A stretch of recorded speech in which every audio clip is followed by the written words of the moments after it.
시청자 여러분 안녕하세요. 알기 쉬운 보험으로 인생 설계를 도와드리는 인생 설계 원픽 진행의 김혜연입니다. 100세 시대를 위한 선택, 살다 보면 겪게 되는 크고 작은 일들을 위한 보험에 대해 쉽게 알려드리겠습니다. 오늘 인생 설계 원픽과 함께 하시면서 하루하루의 생활을 설계해 나가는 방법 찾아가 보시기 바랍니다.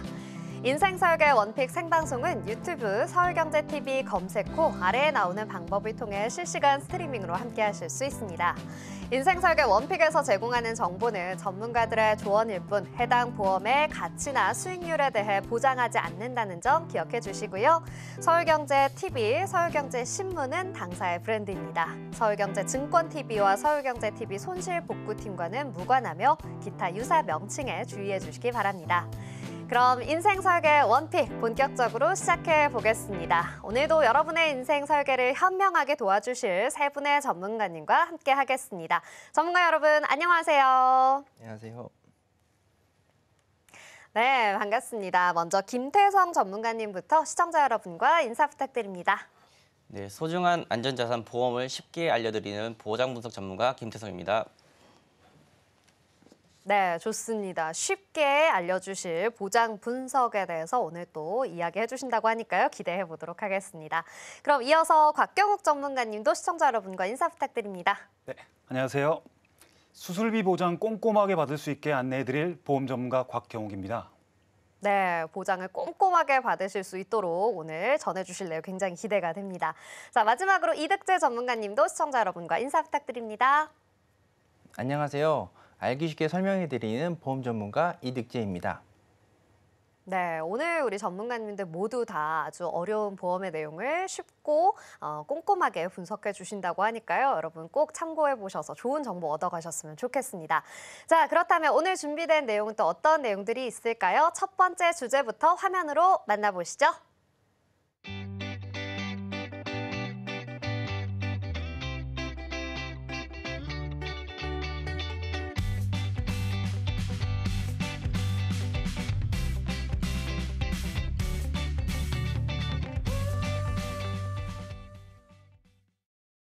네, 오늘의 첫 번째 주제는 보장 분석의 필요성이라는 주제로 이야기해 보려고 합니다. 자, 이 주제는 김태성 전문가님과 함께 이야기해 보려고 하는데요. 전문가님, 오늘 주제를 선정해 주신 이유가 어디에 있을까요? 네, 시청자분 대부분 모두가 보험을 가입하고 유지는 하고 있으나 지금 내가 어떻게 보험을 가입을 했는지 또 어떠한 보장을 받을 수 있는지 그리고 원하는 니즈에 맞게 가입이 되는지 또는 불필요한 보험 또는 중복된 가입이 없는지를 잘 모르시는 경우가 많습니다. 혹시 우리 MC님은 본인 보험이 어떻게 가입되어 있는지 알고 계시나요? 글쎄요. 저도 뭐 여러 개의 보험을 가지고는 있는데 이거를 청구를 제가 이렇게 직접 해본 적이 많지 않아서 자세하게는 잘 모르는 것 같아요. 네, 맞습니다. MC님뿐만 아니라 모든 시청자분들이 대부분 아프고 나서 그제서야 보험을 확인하시고 그리고 가입돼 있는 보험을 그제서야 찾아보시다 보니까 내가 가입돼 있는 보험이 어떤 보장을 받는지를 잘 모르시는 경우가 대다수입니다. 사고나 병은 예고를 하고 찾아오는 게 아니다 보니 급작스러운 상황이 오기도 합니다. 그때서야 보험을 확인하고 아, 잘못됐구나, 보상받을 수 있는 게 없구나 라고 느끼시는 경우가 대다수입니다. 네, 그렇군요. 사실 이 보험은 아프고 나면 가입이 좀 어려운 거잖아요. 그런데 말씀해 주신 것처럼 아픈 이후에 내가 어떤 보험을 가입했지라고 찾아보면 참 난감한 상황에 놓이게 될 수 있을 것 같습니다. 네, 맞습니다. 그러한 상황에 놓으면 굉장히 답답할 겁니다. 물론 병력이 있으신 분들도 가입하는 유병력자 보험이 출시가 되어 있지만 유병력자 보험뿐도 다만 병력이 있으신 분들도 가입하는 유병자 보험도 알리르무 사항이나 고지 사항들이 있습니다. 그러한 부분에 있어서 고지를 하고 인수 심사 승인을 받은 다음에 승인이 나야지만 가입이 가능한 부분이 있는데요. 그렇기 때문에 질병과 사고에 노출이 되기 전에 보험을 점검하고 올바른 소비 습관을 지키는 게 좋습니다. 보험을 가입하고 유지하면서 보험료를 내시는 주체는 바로 소비자분들이기 때문에 현명한 선택을 하시기 바랍니다. 네, 그렇죠. 이 보험을 잘 가입하고 또 불필요한 지출을 줄이는 게 정말 중요할 텐데요. 그렇다면 이 보험의 보장 분석이 필요한 정확한 또 이유는 뭘까요? 네, 보장 분석이 필요한 이유는 크게 세 가지로 분류할 수 있을 것 같습니다. 첫째는 내 상황에 맞는 보험을 유지하기 위해서 필요하고요. 가입 이후에 시간이 경과하면서 소득 수준과 가족 구성, 그리고 건강 상태 등이 변하게 됩니다. 예를 들어 혼자 생활하던 가족 구성원이 결혼을 하고 아이를 낳게 된다면 필요한 보장도 달라지겠죠. 요거와 마치 이러한 부분에서 상황이 변화에 따라서 보장 변화에 맞춰 내 상황에 맞는 보험을 가입하고 유지하는 것이 중요합니다. 둘째는 불필요한 보험을 줄이기 위해서 필요합니다. 중복된 보장이나 불필요한 특약이 포함되어 있는 경우에는 보험료를 절약할 수 있는 상황이 있습니다. 셋째는 갑작스러운 사고나 질병 위험에 대비하기 위해서 필요합니다.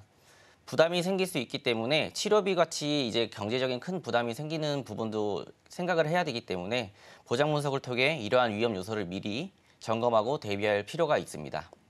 네, 그렇군요. 세 가지로 딱 나누어서 설명을 해주시니까 훨씬 쏙쏙 내용이 잘 이해되는 것 같습니다. 자, 그렇다면 보장 분석을 받으려면 어떻게 해야 하는지 좀 설명해 주시면 좋겠습니다. 네, 보장 분석은 반드시 보험 전문가와 진행을 하는 게 좋습니다. 기존에 가입하고 계신 보험이 있다면 그 보험의 증권을 먼저 검토를 하고 보장 범위를 체크하고 현재의 재무 상태와 미래의 계획을 고려해서 적절한 조정을 하는 것이 가장 중요합니다. 보장 분석의 제일 목적은 내 보험을 정확히 바로 이해하는 겁니다. 제2의 목적은 보장 강화입니다. 내가 가입한 보험의 상태를 명확히 이해하고 잘못된 부분이나 중복된 부분이 없는지를 체크를 하고 제거를 함으로써 앞서 말씀드린 현재의 내 상황에 맞춰 접목시켜 검토하는 것이 가장 바람직한 부분이라고 생각됩니다. 화면과 같이 무조건 해지를 할 경우 가입 인수 거절 및 가입 시점에 있어서 면책 및 감액 기간이 발생되기 때문에 그러한 부분도 공백 기간을 고려해서 준비하시는 것도 중요합니다. 네, 우리 전문가님의 설명을 듣고 보니까요. 정말 보장 분석 중요하겠다라는 생각이 또 드는 것 같습니다. 자, 그렇다면 이 보장 분석은 좀 어떤 방식으로 진행이 되는 걸까요? 우선 시청자분들이 가입하고 계신 보험을 좀 바로 아셨으면 좋겠는데 가입되어 있는 보험 증권을 먼저 확인하시는 게 좋겠습니다. 그리고 증권을 보는 요령을 좀 익히신 다음에 보장 범위와 만기, 시점, 그리고 변경되는 사항에 있어서 보험사로부터 고지가 되었는지도 확인하는 게 굉장히 중요한데요. 우리가 보험을 가입하기 전에 알림의무상이라는 고지사항이 있습니다. 해당 부분에서 누락이 없는지도 검토를 하셔야 되는 부분도 있고요. 가입 이후에 보험사로부터 우리가 통지를 해야 되는 부분도 있습니다. 예를 들어 직업이 변경함에 따라 직업 급수가 변경되는 경우도 있고요. 또는 일상생활 배상 책임과 같이 화재보험처럼 소재지가 등록이 되는 보험들도 있는데 그러한 부분에 있어서 소재지가 이사를 하든 등에 따라서 변경이 됐을 때 고지를 하지 않게 되면 보상 관련돼서 지급에 대한 시점에 면책이 되거나 부보장이 되는 상황도 발생될 수 있습니다.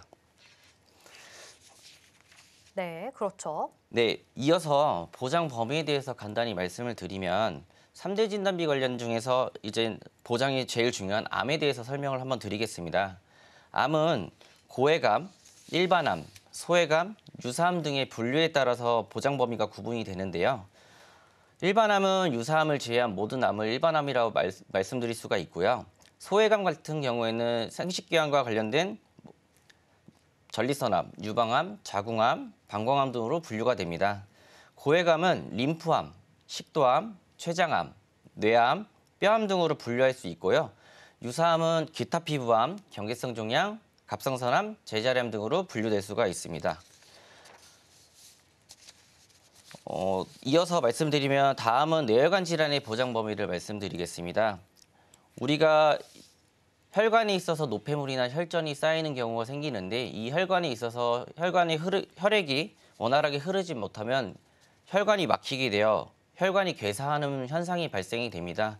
이와 관련돼서 우리가 뇌혈관 관련된 진단비로는 첫째는 뇌혈관 진단비, 둘째는 뇌혈관이 막혀서 생기는 뇌졸중 진단비, 셋째는 혈관이 터져서 발생되는 뇌출혈 진단비로 구분할 수 있습니다.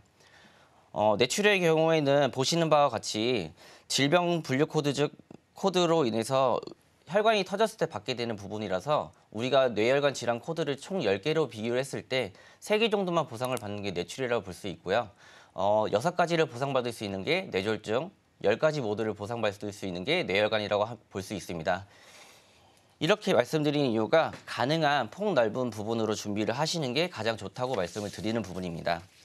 다음으로 심장질환 보장 범위에 대해서 설명을 드리겠습니다. 우리가 심장질환 코드는 총 6개 정도로 분류할 수 있다고 볼 수 있는데 6개 중에 3개를 보상하는 게 급성 심근경색, 총 6가지를 다 보상할 수 있는 게 허혈성 심장 진단비입니다. 다만 요새는 이제 허혈성 심장 트랙에서 보장되는 범위가 I502 심부정과 I49 부정맥이 빠져있던 부분들이 좀 더 보정 넓게 나온 부분이 심혈관 질환 특약이라고 볼 수가 있습니다. 추가적인 업셀링이 가능한 부분도 있기 때문에 보장 분석을 통해서 준비를 하시는 게 가장 좋습니다. 네, 그렇군요. 이렇게 전문가님께서 이야기를 해주신 내용들을 보니까 굉장히 우리가 보장 분석을 지금부터라도 꼼꼼하게 해봐야겠다라는 생각이 듭니다. 그리고 공백 없이 잘 가입을 하는 게 중요하겠다라는 생각이 드는데요. 자, 전문가님 오늘 내용들 다시 한번 좀 정리 부탁드립니다. 네, 오늘 보장 분석이 왜 중요한지에 대해서 말씀을 드렸는데 아프고 나서 후회하지 않도록 보장 분석 전문가로부터 보장 분석을 좀 진행을 받으시고 큰 질병이나 사고에 대비해서 큰 경제적인 부담이 생기지 않도록 미리 사전에 준비하시는 게 가장 바람직한 모습이라고 볼 수 있고요. 현재 보험사에서 판매되고 있는 상품들은 좋은 보험, 나쁜 보험이 따로 있는 건 아닌 것 같습니다. 그래서 고객님의 니즈, 현재 상황, 그리고 우리 경제적인 부분과 미래를 고려해서 보장 분석을 통해 우리가 올바르게 소비 습관을 진행하시는 걸 권장드리겠습니다. 네, 좋습니다. 우리 전문가님의 이야기를 듣다 보니까 저도 제 보험 보장 분석을 꼭 다시 한번 점검해 봐야겠다라는 생각이 드는데요. 그런데 제가 우리 전문가님 이야기를 듣다 보니 궁금한 게 생겼어요, 전문가님. 네. 추가적으로 우리가 보장 분석을 할 때 말씀해 주신 내용들 말고도 좀 우리가 준비해야 할 내용은 어떤 게 있을까요? 간단하게 하나 추가적으로 더 말씀을 드리면 갱신형 보험과 비갱신형 보험을 나눌 수 있을 것 같습니다. 표에서 보시는 것처럼 몇 가지 차이점이 있는데 본인의 보험료가 일정 기간 동안 지나서 변동이 된다면 갱신보험, 변동이 없다면 비갱신형 보험으로 볼 수가 있는데요.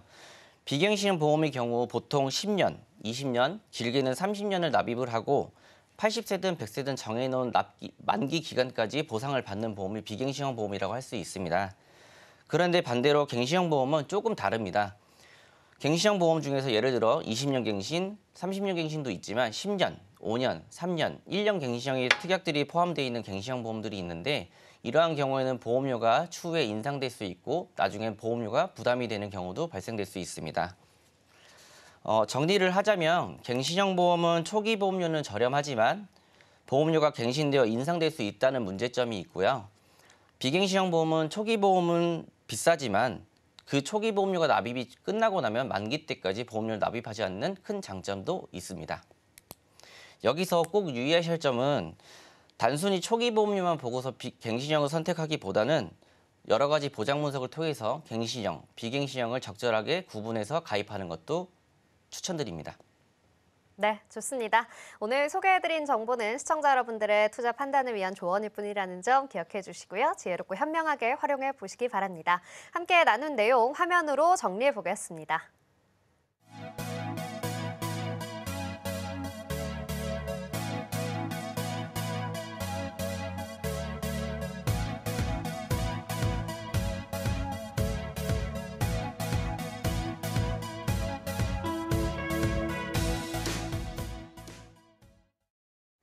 네, 이렇게 첫 번째 주제까지 함께 이야기를 해봤는데요.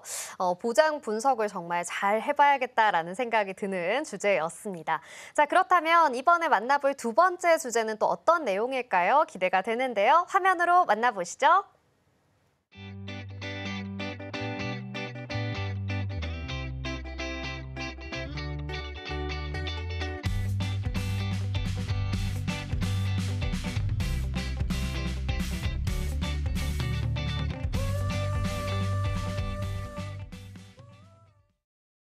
네, 오늘의 두 번째 주제는 바로 수술비 보험입니다. 관련해서는 우리 곽경욱 전문가님과 함께 이야기해 보려고 하는데요.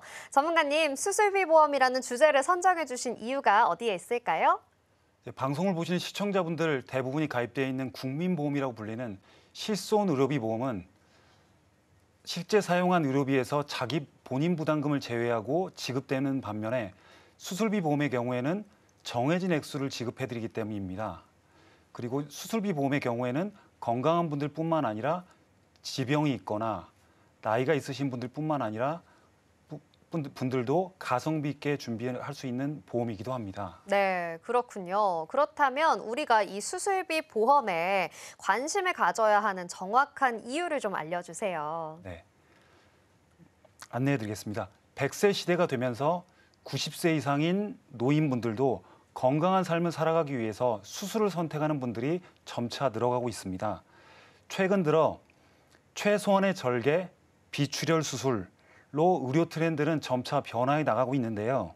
카테터, 내시경, 로봇 수술과 같은 비관절 수술이 차지하는 비중은 점차 늘어가고 있습니다. 이러한 수술들은 환자들이 부담하는 의료비 부담이 점차 증가하고 있는데요. 네, 그렇죠. 이 수술을 받는 환자의 수도 증가하고 있고 또 수술 비용까지 증가하고 있다 보니까 우리가 수술비 보험이라는 것에 관심을 좀 가져봐야겠다라고 이야기를 해주셨습니다. 자, 그러면 수술비 보험을 준비할 때 어떻게 준비를 해야 좀 잘 준비할 수 있을까요? 네, 수술비 또한 자세하게 알아보고 정확히 준비하는 게 중요한데요. 수술비의 경우에는 크게 관열 수술과 비관열 수술로 구분될 수 있습니다. 최초 1회 지급되는 진단비와 달리 회당 반복 또는 연간 1회 지급되는 게 대부분인데요. 특히 중년 이후 많이 발생하는 뇌질환과 심장질환의 경우에는 혈관질환 수술은 대부분 비관열 수술이 차지하는 비중이 대세인 만큼 내가 선택하는 보험이 관열 수술인지 비관열 수술인지 구분 없이 지급되는지 체크해 보시는 것이 무엇보다 중요합니다.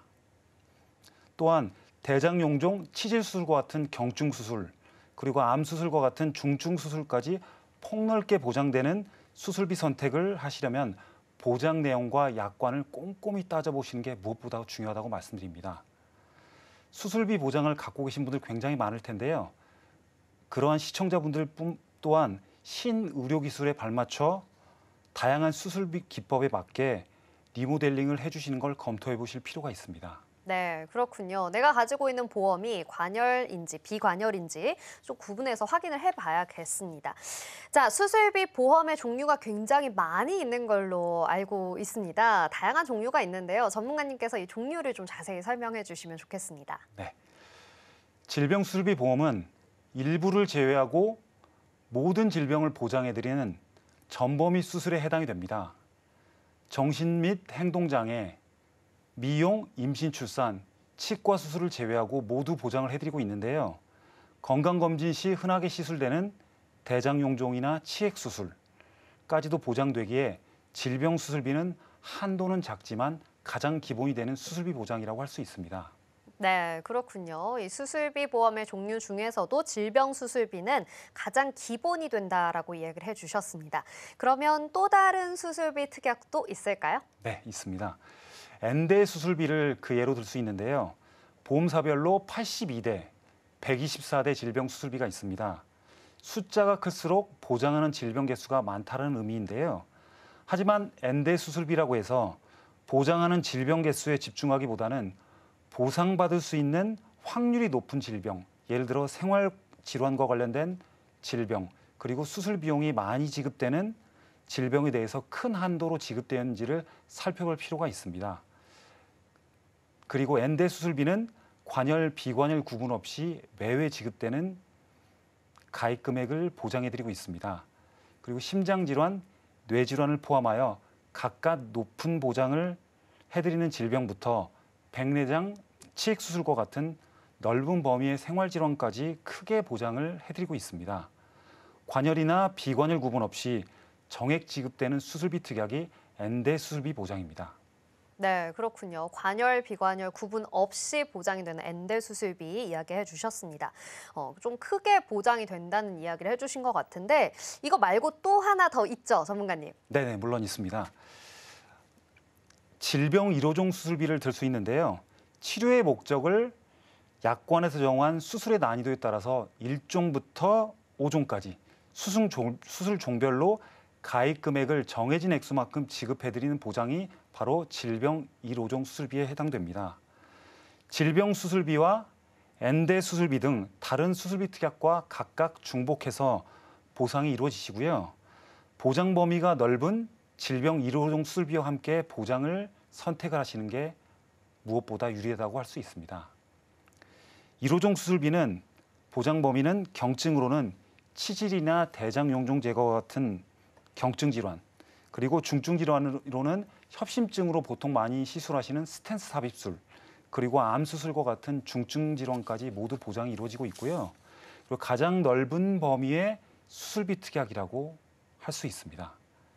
진단비는 1회 지급되는 반면에 수술비는 보험료도 저렴하면서 매번 보장이 이루어지기 때문에 질 높은 치료 방법을 선택할 수 있도록 미리 준비하시는 게 유리합니다. 네, 좋습니다. 질병 수술비, 엔대 수술비, 종수술비까지 모두 설명을 해주셨는데요. 각각의 장단점이 뚜렷하게 보이는 것 같습니다. 그렇다면 이 수술비 특약을 우리 시청자 여러분이 준비해야 하는 정확한 이유는 무엇일까요? 네, 수술비 특약을 시청자분들이 준비해 주셔야 하는 이유는 국민보험인 실손의료비 보험은 보험료가 많이 올라 부담스럽고 전환해서 보험료를 줄이자니 보장이 줄어드는 아쉬운 부분이 있습니다. 수술을 하시게 되면 통원을 하거나 입원해서 치료를 받게 되셔서 환자 본인 부담금이 발생해서 보장의 공백을 수술비 플랜으로 보완을 할 수 있는데요. 실손으로 사용한 의료 비용은 대부분의 보험금을 실손보험으로 돌려받게 되시고 실손 자기 부담금은 정해진 액수만큼 보장해드린 수술비 플랜으로 건강관리 비용과 소득 손실 비용을 보장받을 수 있습니다.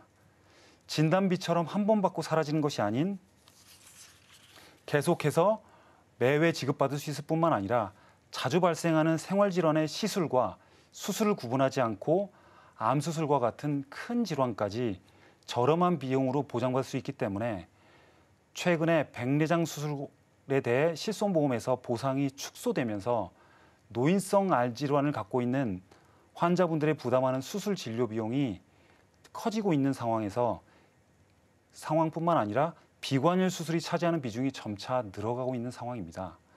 최소한의 절개와 비출혈 수술로 치료 효과는 높고 후유증이 적은 치료로 의료 트렌드가 변화하고 있습니다. 경증부터 중증까지 폭넓게 보장받을 수 있는 수술 보장의 특장점을 취사 선택하는 것이 무엇보다 중요하다고 할 수 있습니다. 네, 그렇군요. 우리 전문가님께서 강조해 주신 것처럼 수술비 보험 정말 꼭 필요한 내용인 것 같은데요. 그러면 수술비 보험에 대해서 정리해서 좀 부탁드립니다. 네, 정리해드리면 100세 장수 시대에 생존 특약의 중요성은 강조해도 지나침이 없다고 생각을 합니다. 수술을 통해서 건강한 삶을 선택하는 분들이 점차 늘어나고 있는데요. 실손보험의 본인 부담금의 공백을 메워줄 뿐만 아니라 생활질환과 같은 경증부터 암수술과 같은 중증 질환까지 매회 지급해드리는 수술비 보장은 저렴한 보험료로 폭넓은 혜택을 보실 수가 있습니다. 수술로 인한 소득 상실을 보장해드릴 뿐만 아니라 자기 부담금이 전혀 없이 질 높은 의료 서비스를 건강할 때 미리 준비하시는 게 중요합니다. 네, 좋습니다. 그런데 전문가님의 이야기를 듣다 보니까요, 저는 이런 궁금증이 하나 생겼습니다. 저는 사실 실손의료비 보험을 가지고 있거든요. 그런데 저처럼 실비보험을 가지고 계신 분들이 이 수술비 보험을 추가적으로 꼭 준비해야 하는 또 다른 이유가 있을까요? 네, 맞습니다. 제 지인뿐만 아니라 많은 시청자분들이 나 실손보험으로 모든 보험 혜택이 되는데 굳이 수술비 보험이 필요하냐라고 질문해 주거나 궁금한 분들이 많이 계실 텐데요. 시청자분들이 가입한 실손보험은 1세대부터 4세대까지 굉장히 다양할 거라고 생각을 합니다. 하지만 수술을 할 경우에는 대부분 통원이나 입원 치료를 하게 되기 때문에 내가 낸 의료비 전액을 다 보장받기는 어렵습니다. 특히나 1세대 실손보험을 가입한 많은 분들은 보험료가 초기에는 2, 3만 원 정도였던 보험료가 20만 원 또는 제 지인분 같은 경우는 30만 원까지 갱신돼서 인상된 분들 같은 경우는 소가리를 하는 분들이 많습니다. 계속 유지하자니 보험료 부담은 크고 그렇다고 4세대 실손보험으로 전환을 하자니 보장이 줄어드는 부분에 있어서 굉장히 걱정들을 많이 하시는데요. 전환을 하시는 분들한테는 짝꿍과 같은 보험으로 수술비 플랜을 준비하실 경우에는 어차피 가벼운 질환으로 통원 치료하신 분들은 약값 1, 2만 원 때문에 생활에 큰 지장을 받지는 않습니다. 하지만 큰 질환으로 수술을 받으실 경우에는 소득 산실뿐만 아니라 오랜 기간 많은 비용의 그 치료 비용들을 본인 부담금으로 부담을 할 수밖에 없기 때문에 그 본인 부담금에 대한 비용뿐만 아니라 더 나은 수술에 대한 의료 선택을 수술비 플랜을 통해서 준비하고 대비할 수 있습니다. 네, 그렇군요. 우리 전문가님께서 꼼꼼하게 잘 짚어주신 내용, 우리 시청자 여러분들도 확인해 보셨으면 좋겠습니다. 오늘 전해드린 내용, 시청자 여러분들의 투자 판단을 위한 조언일 뿐이라는 점 기억해 주시고요. 함께 이야기해 본 내용 화면으로 정리해 보겠습니다.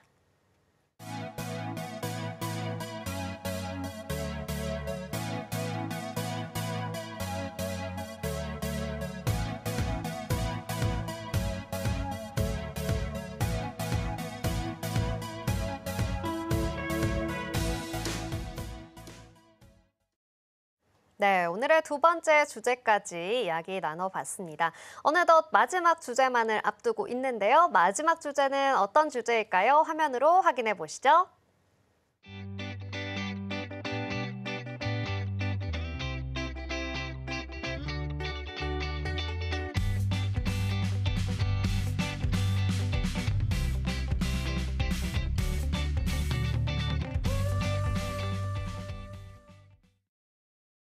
네, 오늘의 마지막 주제는 바로 운전자 보험입니다. 관련해서는 우리 이득재 전문가님과 함께 이야기해 보려고 하는데요. 전문가님, 오늘 운전자 보험이라는 주제를 선정해 주신 이유부터 말씀해 주세요. 네, 제가 상담을 많이 다니다 보면 많은 고객분들이 운전자 보험과 자동차 보험을 좀 헷갈려 하시는 분들이 많이 계십니다.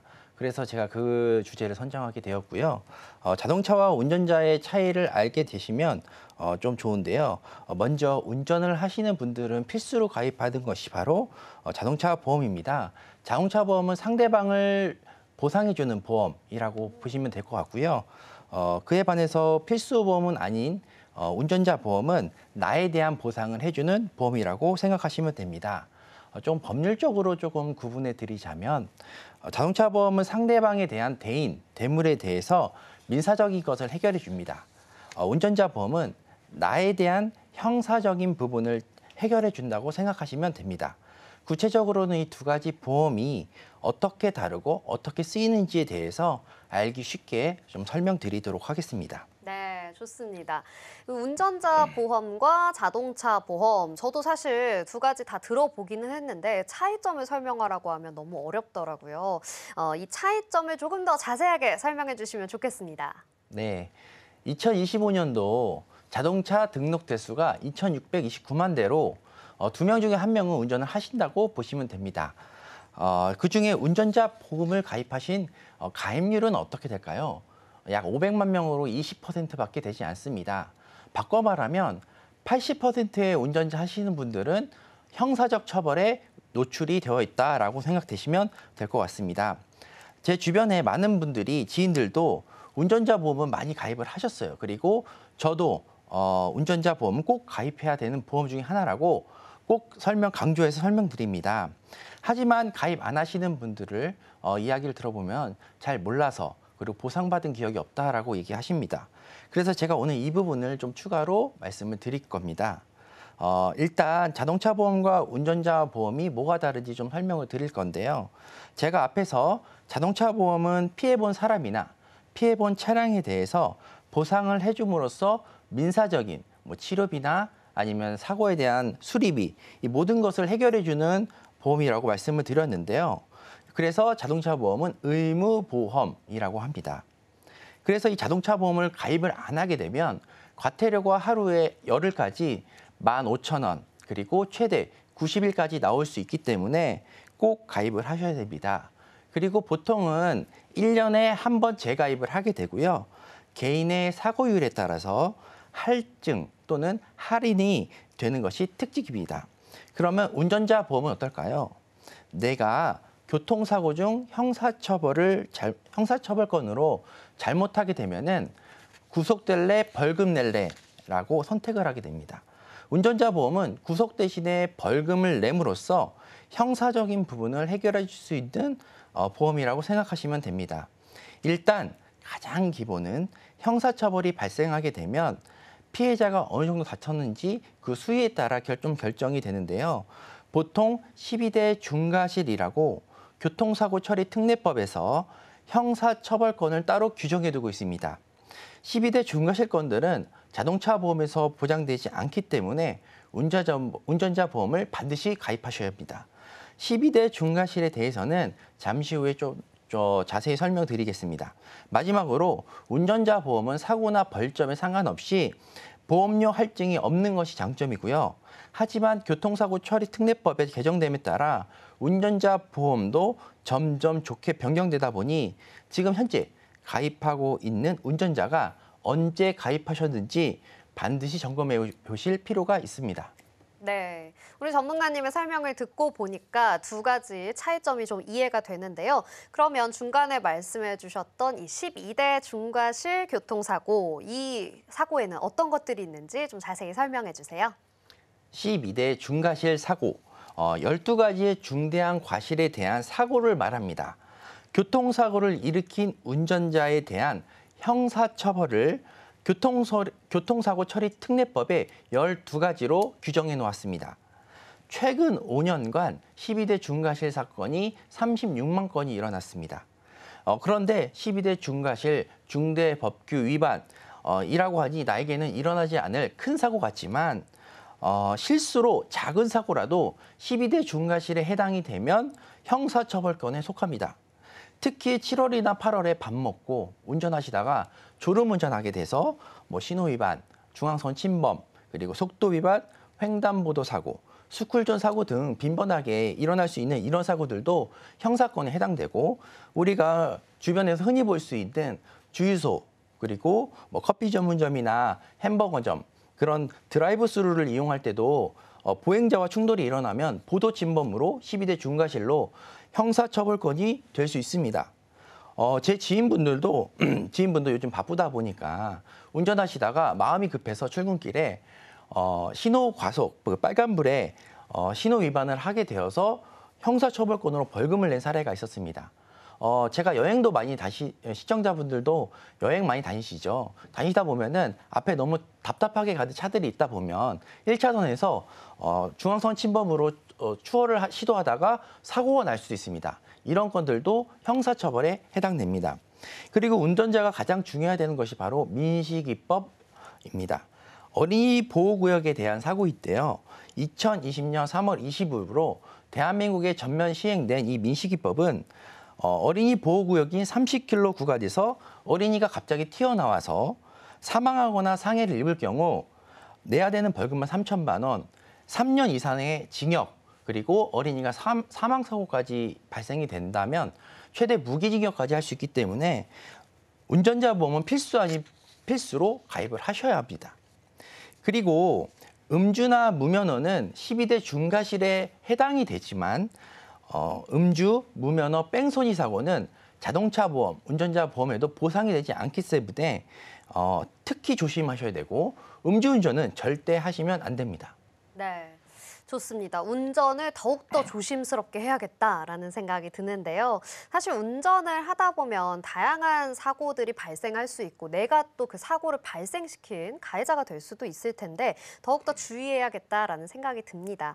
자, 자동차 보험은 차량에 대한 보험이고요. 운전자 보험은 나에 대한 보험이다라고 설명해 주신 것 같은데 맞을까요, 전문가님? 네, 맞습니다. 가장 큰 차이점이라고 말씀드리고 싶고요.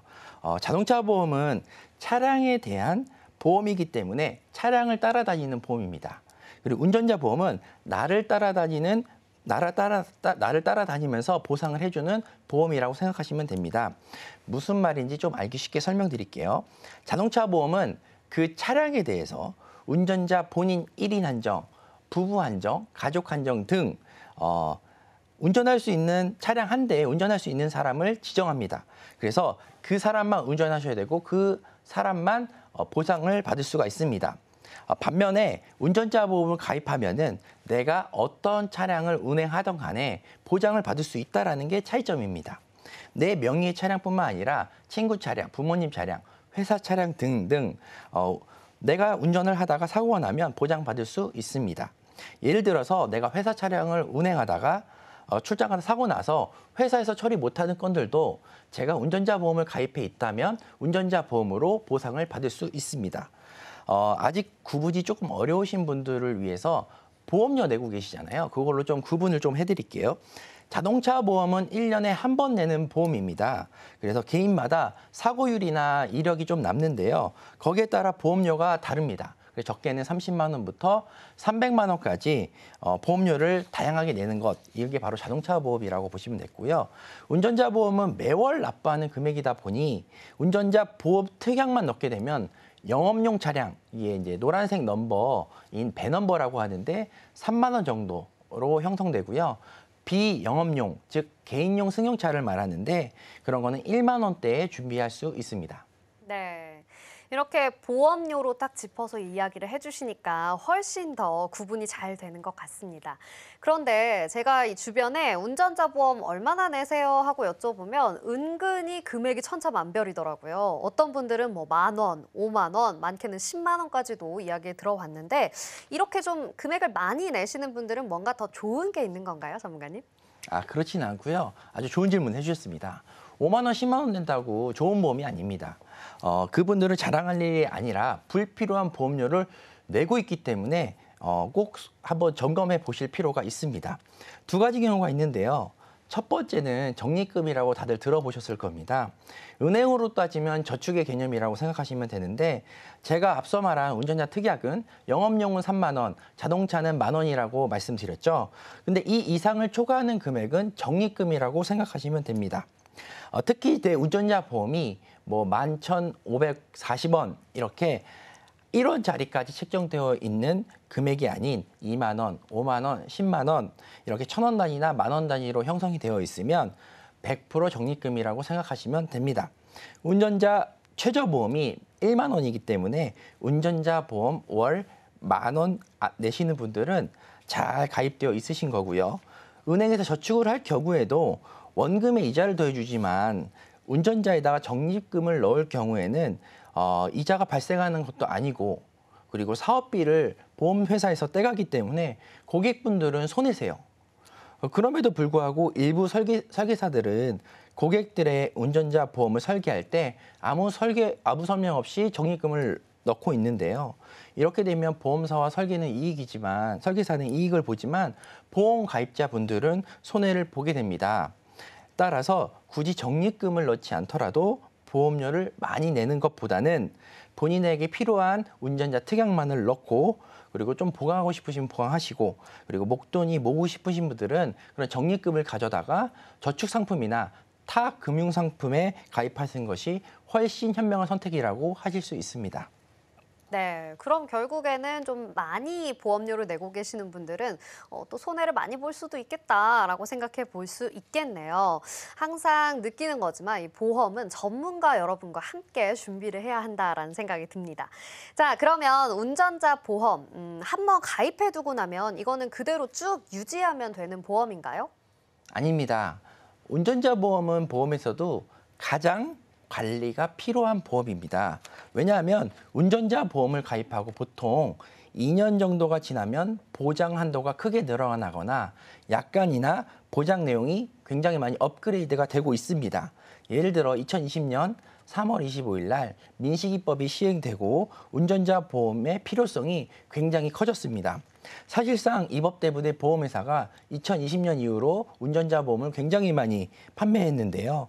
12대 중과실 중에서도 민식이법, 우리가 흔히 알고 있는 30km 구간 스쿨존 사고에 대해서는 조금 자세히 살펴보면 어린이 보호구역인 규정속도인 30km 구간에서 30km 구간을 초과하거나 13세 미만의 어린이를 다치기에만 해도 형사처벌 대상이 된다는 것을 주목해야 되는 부분입니다.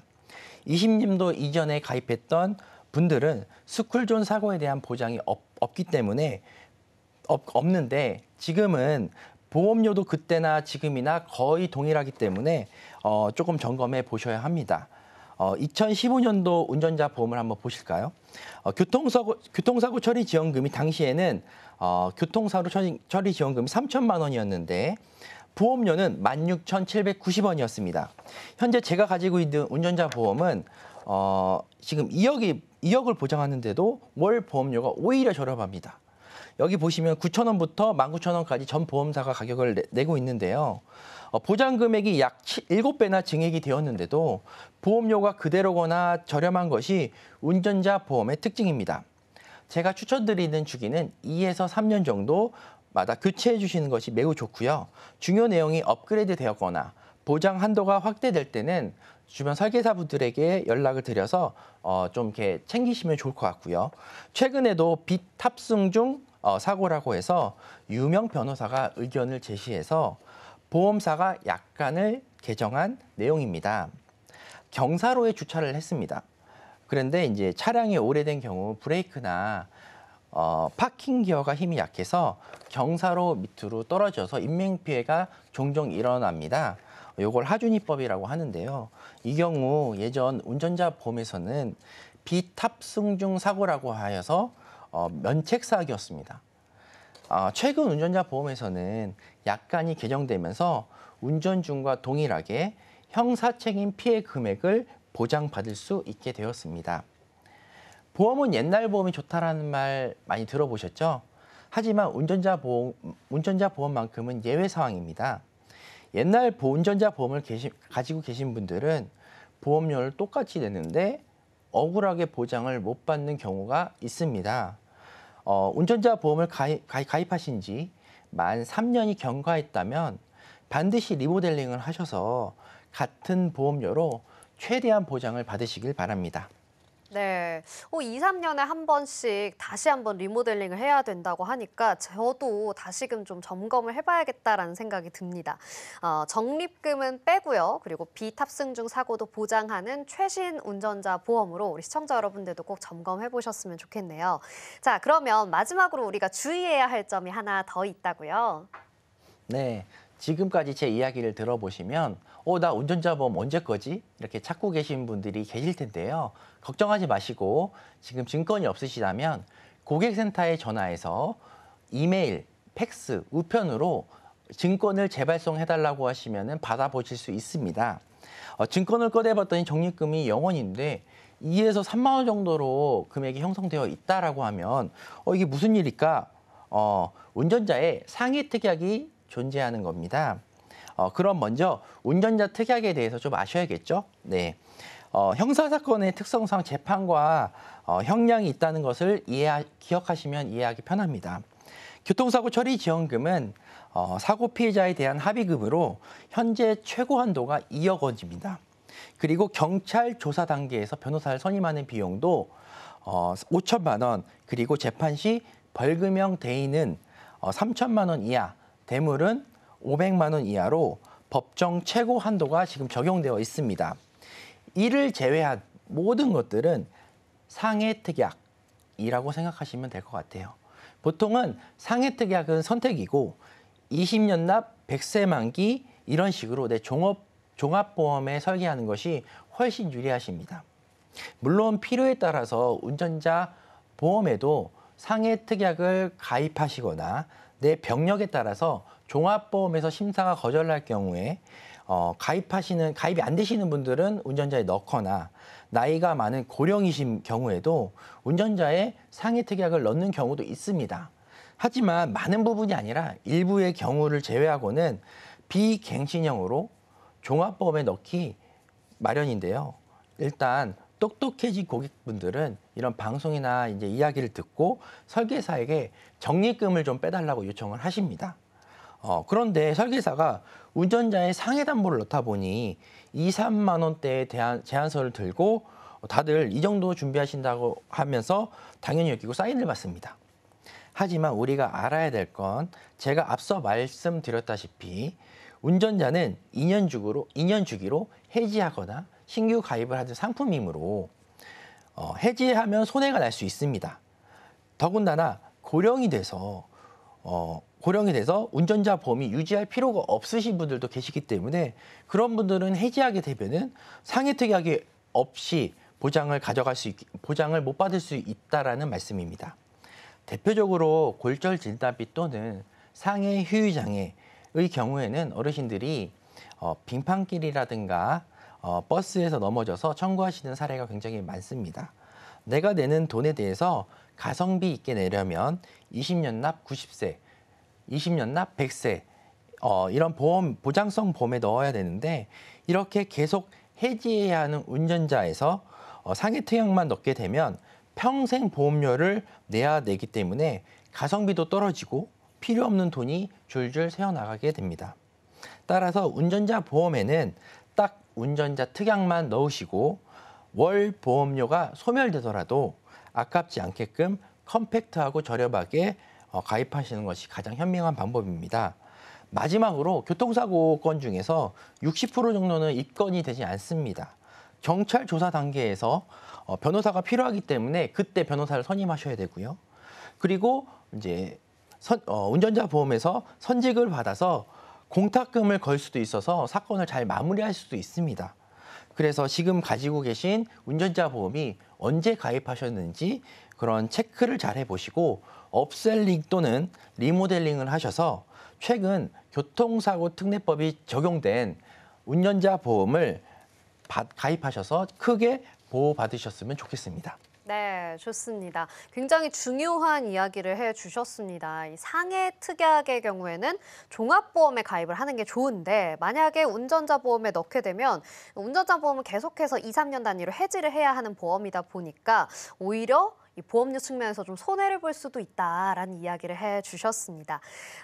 사실 10,000원밖에 되지 않는 보험이라고 해주셨는데 이렇게 저렴한 보험료를 내는 보험이지만 아주 중요한 내용이 포함되어 있었던 것 같습니다. 우리 운전을 하시는 시청자분들도 꼭 이 부분 체크해 보셨으면 좋겠네요.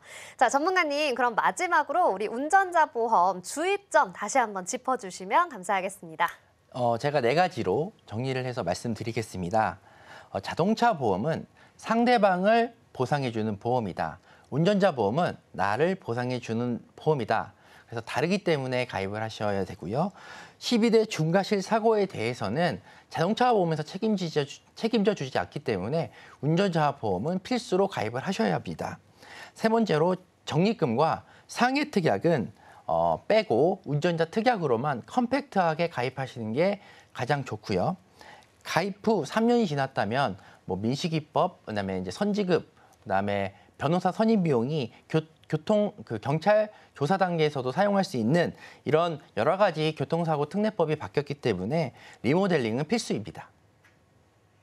네, 좋습니다. 오늘 꼼꼼하게 운전자 보험에 대해서 이야기해 주셨는데요. 함께 이야기해 본 내용 화면으로 정리해 보겠습니다.